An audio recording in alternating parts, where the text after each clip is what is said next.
everybody at home. You are tuned into Open Studio. This is Cape Town TV channel 263. I'm your host, Segaecho. Welcome to today's show. So today we've got an amazing guest, Mr. Arthur Charlez, who's actually a bona fide Manenberg, I should put it that way, born and bred and battered in Manenberg, but currently moved out and is based in KwaZulu-Natal.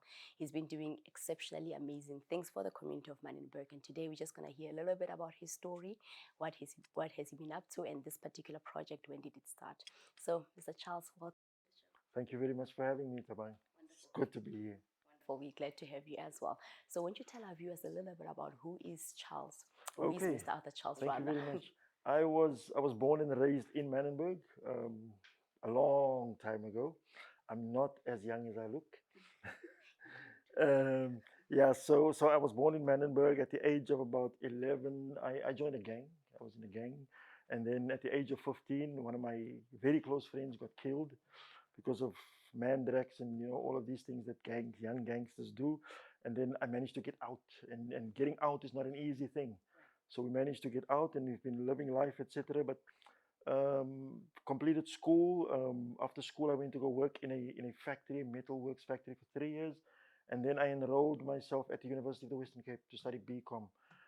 3 years into, in fact, as I started my third year, I realized that, the reason I'm here is to make money. And I got a contract with the provincial government at the time to teach people.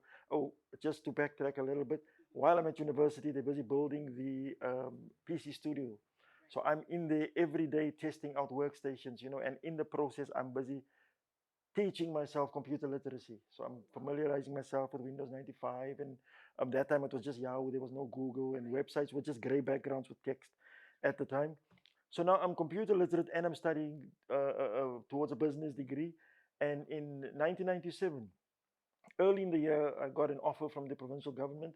Go around to every single healthcare NGO, Red Cross, Cancer, all of these people, sell them a computer and teach them how to use it. And I dropped out of university to go and do that. And I've been doing that for a number of years. Eventually, I got headhunted by a ticketing company, e-commerce ticketing company in 1998, way ahead of its time. The company was so ahead of its time that CompuTicket bought the company and shut everything down because Threat, right? the technology was just blew them away. So I've been the head of creative solutions for that company, and that's where I met this heavenly creature from Durban, from KwaZulu Natal. And at that time, there was no Kulula.com, there was no One Time, there was no all of these no frills airlines, and SAA was expensive. So I would fly to Durban, come back, fly to Durban, come back, and eventually we just decided let's just settle down and do the thing. We got married, and that's how I ended up in Durban for the last 20 years. Amazing. And just before I even get to the project at hand, how is Durban different from Cape Town for you? How was the experience? Did you Wow. ease into everything? No, I'm only I can say this. I'm only in Durban because of the lovely weather. That is the only thing that keeps me there Year round, right? all year round. We have a winter, and in winter, the only thing that you have to carry is an umbrella. You can walk in a shorts and flip flops. Just make sure you don't get wet. So that's the only beautiful thing. As far as business goes, KwaZulu Natal is a different business culture. You have to be part of a clique of some sort or a network of some sort to get business. In Cape Town, you can walk into anybody's office, show them value, and they'll do business with you.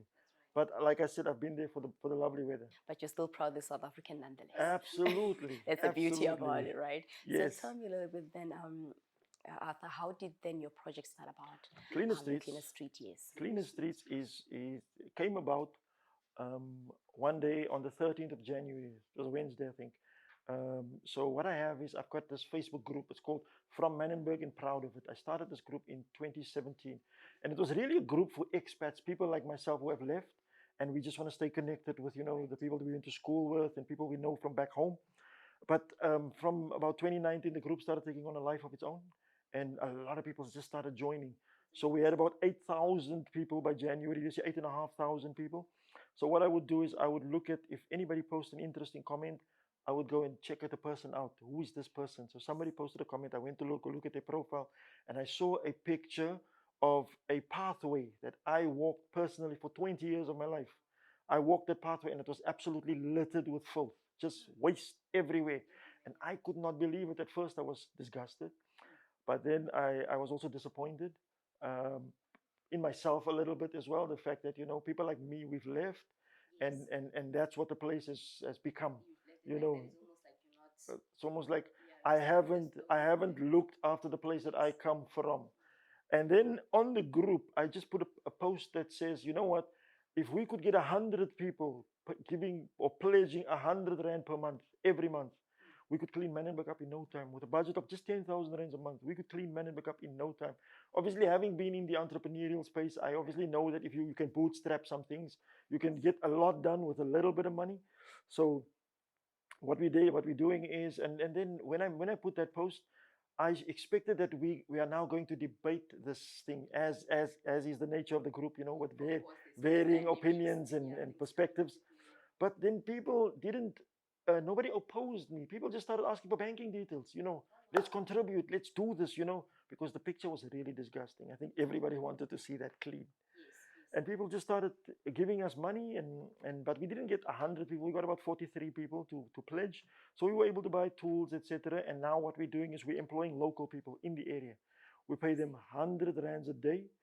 A sobering statistic, actually. It was I was completely shook when I heard this, and this is like a month ago, that the Cape Flats has 80% unemployment. I didn't know that.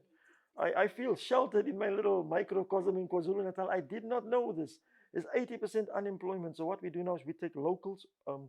I just have a little interesting thing at play right now is we've got so many people that want work, but not all of them really want to work. They don't want to work for it. They just want a handout. They want that 100 rand. Yeah, they don't really want to.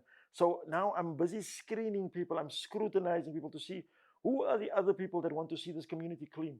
So the group is not growing as fast as I wanted it to. So now we've got 10 people that work every Wednesday. They work every Wednesday, and we take on 2 to 3 smaller dumping sites, or we take on one large one.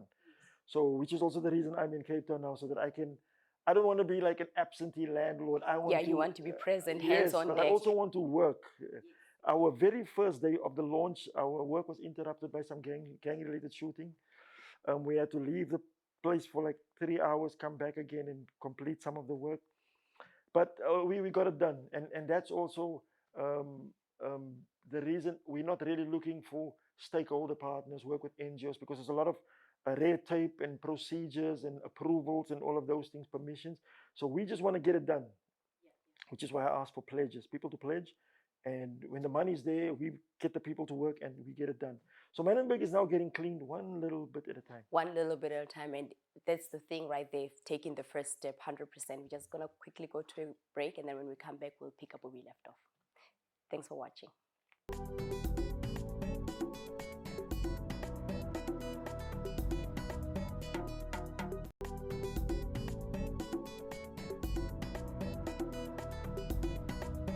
Welcome back. You're watching Open Studio on channel 263. This is Cape Town TV. Thank you so much for tuning in. Today I'm in the studio with Mr.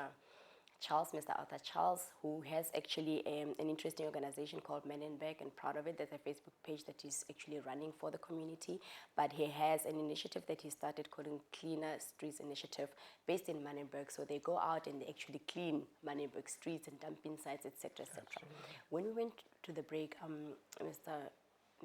Charlez, we were just saying that pretty much it's like each one do their part. You're saying that you have 10 people that are currently working on your organization, and it's a matter of you guys trying to tell everybody else within the community to say that you also can play a part in helping clean up Manenberg. How has that been received? The community has been very receptive. Like I said, a lot of people have come for work, but also what I find is that wherever the crew works, now I'm not here for 3 weeks of the month, 3 Wednesdays of the month, and the crew is there. And what they've been telling me is that people will come past where they're working, and they'll always be giving them compliments and saying how. Now I don't want to talk anybody down, but they would always compare what our crew is doing as compared to what the city is doing. So the city, well, we have a situation, and this is why we're doing what we're doing. We have a situation where the waste collection will not happen at all. So for 2 weeks, waste will not be collected. So what people are doing is they're paying drug addicts to go and dump their waste, basically. So that's why we have these dumping sites. And then the city would come and they would clean up those dumping sites, but they would not really clean. They would just pick up and just fill a couple of bags, and off they go. So what we do is we come and we clean. We pick up rubble, move all the rubble on a heap, take all the dirt out, we sweep. What we do now is, because we don't have street sweepers anymore, we have our pavements and our sidewalks are overgrown with weeds. So we dig those out as well. We actually spray herbicides there so it doesn't grow back again. So those are some of the things that we do. We really want to see Manenberg clean. So because of that, the community has been extremely warm and receptive to what we are doing. Like I said, we're doing it a little bit at a time, but the community has been playing their role as well. That is so nice. And I just wanted to find out as well, in terms of government, right? I mean, it is an initiative, yes, it's a project, but of course you need financing. Absolutely. And how have you applied for any financing? Is there any financial support, particularly from the government, No, supporting the initiative? we have not asked the government for financial support. What we have asked the government, what we found is, initially when I was just doing the, call it, preliminary research or the groundwork for this, we found out that you have to pay to get to the landfill. So what we needed to do was hire trucks, and we needed to pay, I think you pay about 613 rands to pay per metric ton to go and dump. So we're doing their work for them, and we have to pay to do it. So we bought the vouchers. We bought the vouchers for this. We hired the trucks, but then because of the gang shooting, I decided I don't want to be responsible for people coming into Manenberg and getting hurt. So we canceled the trucks, and we decided to start using these skips, these huge bins that's in the community, but they are few and far between, very, very spacious. There's about 7 or 8 around the community. So my first appeal was to the mayor's office, to the mayor and to the city manager, and I asked, and I explained our project to them, and I said it's completely self-funded. So we don't need your money. We don't need money. We don't need financial assistance. But can you do this for us? Can you increase those 7 or 8 skips to about 20 throughout Manenberg? Yes. So now what we are doing right now is we fill about 200 to 300 bags every Wednesday, and then we pay somebody with a bakkie 50 rands per trip to take all those bags to the skip. Now that 50 rand wasn't budgeted for. As a result of that unbudgeted amount, I almost couldn't pay the guys for the 4th week of February. I had to do some Chinese bookkeeping, up in Durban, yes, and use some of my personal money, and we got it done. In fact, I paid them. Usually, when immediately when they're done, they get paid. I paid these guys at 6 p.m. in the evening. I had to tell them, please go home, and then I had to send them each these e-wallet things. I had to send each of them, and I don't like the fact that they have to go and stand in a queue at an ATM or at ShopRite for 100 rands. So we prefer to pay them in cash. But because of this, also the government vouchers that we initially bought took it back for a refund. We have to wait 3 months to get that money back. So now that was the money that was allocated for the last week of February. So we didn't get the money back, but things are happening. So yeah, this month we're getting pledges, and we're okay.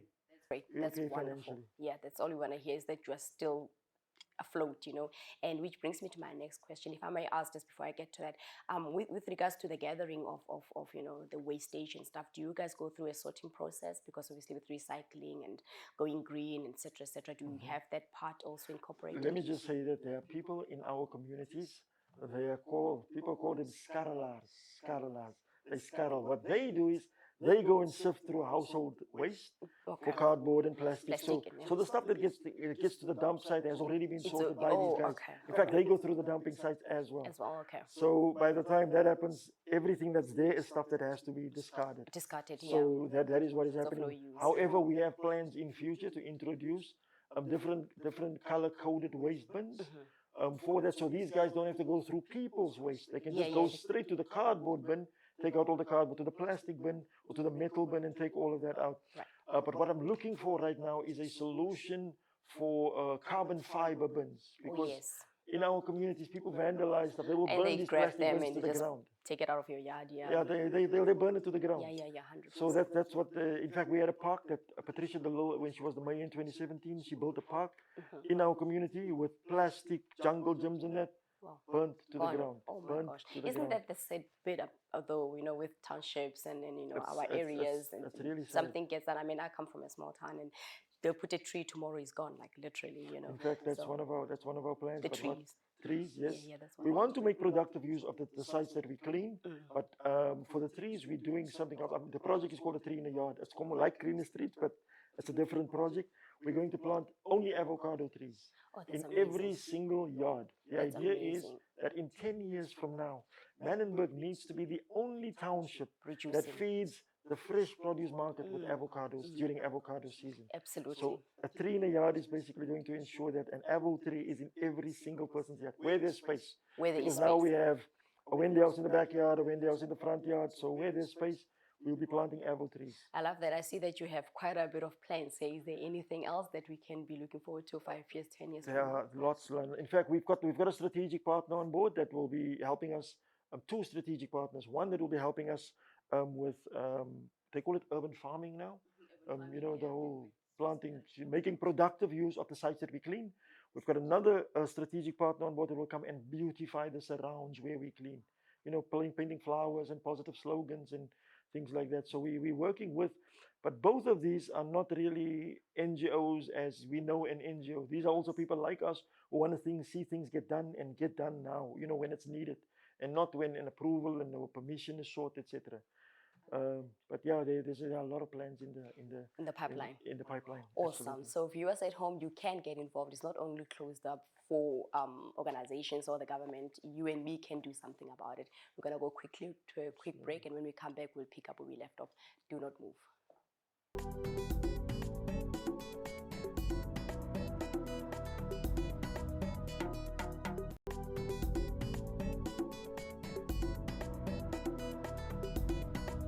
You are watching Cape Town TV, channel 263. This is Open Studio.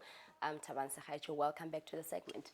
I was just chatting to Mr. Charles, Mr. Arthur Charles, who's just letting me know about the exciting initiatives he has going on currently in Manenberg. And before we went to the break, we were just talking about, how anybody pretty much can get involved. And I just wanted to find out as well, how has it been for you, for your organization, even the community, with COVID coming in, and how have you actually overcome rather the challenges, taking into account that you work with people, you have to go outside, and we're on lockdown, etc., etc. How was that for you? Let me just say off the cuff that I don't know if this happens in other places on the Cape Flats, but in Manenberg it was business as usual. People are not wearing masks. There's no social distancing. Kids are playing soccer. They touch each other, and it's like normal. But what we've tried to do through this, in fact, COVID is one of the reasons why Cleaner Streets was also started. The picture that I saw initially was directly behind the clinic where babies are treated every day. Oh, wow. And I'm saying all this filth right here where babies are being treated. And that is why, but it's also, like I said, it was my pathway that I walked for 20 years. So COVID played a huge role in us deciding to start cleaning up. Right. But what we're also doing, I brought a bunch of branded masks with me from Durban now. We've been sponsored sanitizer.